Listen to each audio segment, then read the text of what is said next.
भीष्म पितामह जी अपने पिताजी के प्रति बड़ी श्रद्धा रखते थे। ऐसी अद्भुत श्रद्धा रखते थे कि उन्होंने अपने पिताजी का विवाह कराने के लिए खुद जीवन भर ब्रह्मचारी रहने का उन्होंने संकल्प लिया था।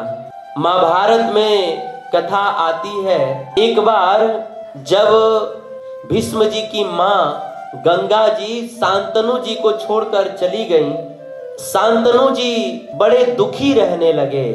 एक दिन भ्रमण करते करते उन्होंने एक कन्या को देखा, उसका नाम था सत्यवती। देखते ही उनका मन जो है मोहित हो गया, विवाह करने की इच्छा हुई। शांतनु जी कन्या के पिता के पास जाकर उसका हाथ मांगा। कन्या के पिता ने कहा कि आप राजा हैं, राजा कई विवाह कर सकते हैं, कोई बात नहीं, मैं भी अपनी बेटी का विवाह आपके साथ कर दूंगा, पर एक शर्त है कि ऑलरेडी आपके दूसरी पत्नी से एक लड़का है भीष्म पितामह, तो शर्त ये है कि मेरी कन्या के गर्भ से जो संतान जन्म लेगी वही संतान जो है आपके राज्य का उत्तराधिकारी बनेगा, आपके बाद वही राजा बनेगा। अगर ये शर्त मंजूर है तो मैं कन्या देने के लिए तैयार हूं। इतना सुनना था कि शांतनु महाराज बड़े दुखी हो गए, वापस लौट आए। उन्होंने सोचा कि मेरा एक बेटा है ही, तो उसके रहते हुए जो है मैं इनकी कन्या के बेटा को कैसे राजा बना सकता हूं। शांतनु महाराज बड़े चिंतित थे और उनके मन में ये भी इच्छा थी कि विवाह भी करें। अब क्या करें, बड़े चिंता में रहने लगे। तो एक दिन भीष्म पितामह जी ने अपने पिताजी की ऐसी दशा को देखा, तो उनके साथ काम करने वाले मंत्रियों से उन्होंने पूछा कि मेरे पिताजी के दुख का कारण क्या है। मंत्रियों ने भीष्म जी को सारी बात बताई। भीष्म जी ने कहा कि बस इतनी छोटी सी बात के लिए पिताजी दुखी हैं। भीष्म जी तुरंत सत्यवती के पिता के पास गए। ये हमारे इतिहास में लगभग सबसे पहली घटना है कि एक बेटा जो है अपने पिताजी के विवाह के लिए बात करने के लिए जा रहा है। भीष्म जी सत्यवती के पिता के पास गए और निवेदन किया कि आप जो है अपने बेटी का हाथ मेरे पिताजी को दे दीजिए। कन्या के पिता ने अपनी वही शर्त दोहराई कि आप राजा नहीं बनेंगे, मेरी कन्या के गर्भ से जो संतान जन्म लेगा वही राजा बनेगा। अगर ये शर्त मंजूर है तो मैं सोच सकता हूं। भीष्म जी ने वहां पर प्रतिज्ञा लिया। आपको इस बात की चिंता है ना कि मैं राजा बन जाऊंगा।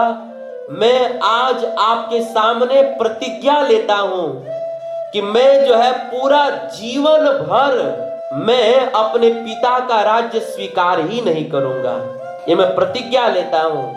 कन्या के पिता ने कहा कि देखो, आप तो राज स्वीकार नहीं करोगे, लेकिन कल के दिन आप विवाह करेंगे और आपसे जो संतान जन्म लेंगे वो संतान कहेंगे कि नहीं, मेरे पिताजी राजा बनेंगे।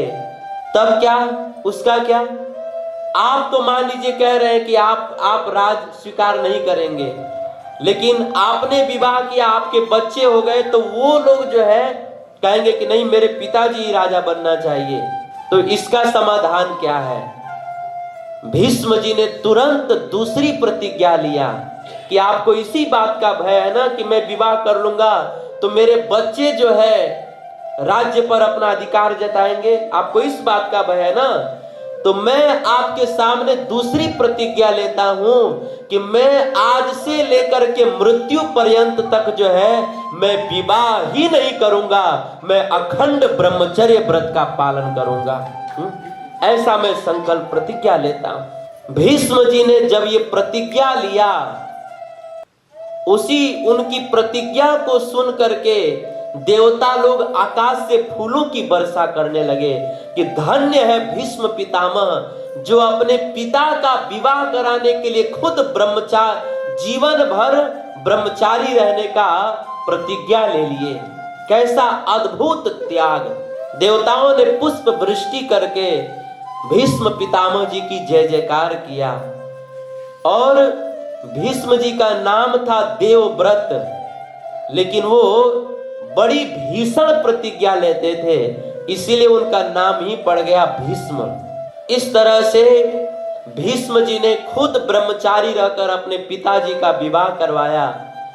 जब उनके पिताजी ने ये सारी घटना जानी तो उनको दुख भी हुआ, लेकिन अपने पुत्र के दिल में एक पिता के प्रति जब इतना प्रेम देखा तो उनका मन बड़ा प्रसन्न हुआ। और भीष्म जी के पिताजी ने भीष्म जी को वरदान दिया कि बेटा तुमने जो काम किया है न भूतो न भविष्यति, आज तक किसी ने ऐसा काम नहीं किया है।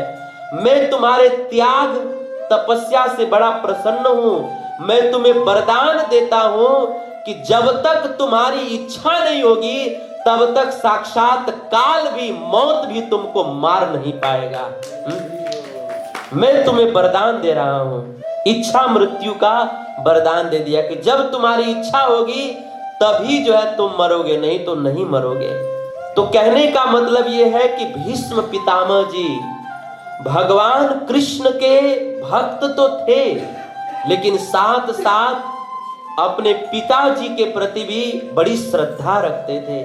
हम सब लोगों को भी भगवान की भक्ति करनी चाहिए, भगवान को ही सर्वे सर्वा के रूप में स्वीकार करना चाहिए, लेकिन इसके साथ साथ माता पिता की उपेक्षा भी नहीं होनी चाहिए। माता पिता के प्रति भी हमारे दिल में आदर और श्रद्धा होनी चाहिए।